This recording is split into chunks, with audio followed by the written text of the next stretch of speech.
केंद्र की मोदी सरकार अब आतंकी गतिविधियों में शामिल लोगों पर कड़ी निगरानी रखेगी और उनके खिलाफ सख्त कार्रवाई करेगी। इसके लिए गृह मंत्रालय ने यूएपीए संशोधन विधेयक में नए कानून के तहत दर्ज मामलों पर कार्रवाई करने के लिए एक नई टीम तैयार कर दी है, जो दाऊद इब्राहिम समेत दूसरे आतंकियों की संपत्ति जब्त करेगी। इस टीम को स्पेशल 44 नाम दिया गया है, जिसमें 44 स्पेशल ऑफिसर शामिल होंगे। इस टीम में intelligence bureau, financial intelligence, RBI, गृह मंत्रालय, सेबी, राज्यों की एटीएस, राज्यों की सीआईडी सहित दूसरे विभाग के अधिकारी शामिल होंगे।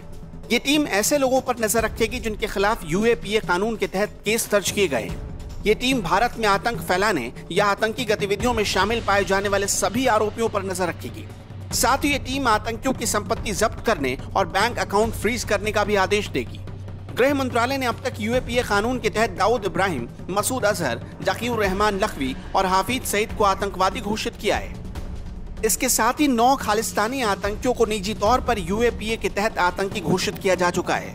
यूएपीए एक बेहद सख्त कानून है और इसे आतंकवादी और देश की अखंडता और संप्रभुता को खतरा पहुंचाने वाली गतिविधियों को रोकने के लिए बनाया गया है।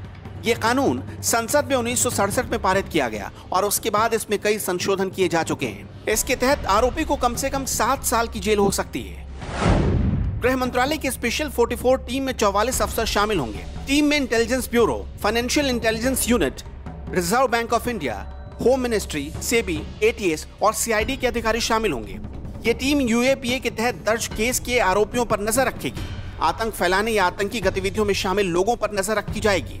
आतंकियों की संपत्ति जब्त करने और बैंक अकाउंट फ्रीज करने का आदेश देगी। यूएपीए के तहत दाऊद, मसूद, लखवी और हाफिज सईद आतंकी घोषित किए जा चुके हैं। 9 खालिस्तानी आतंकी भी यूएपीए कानून के तहत आतंकी घोषित किए गए हैं।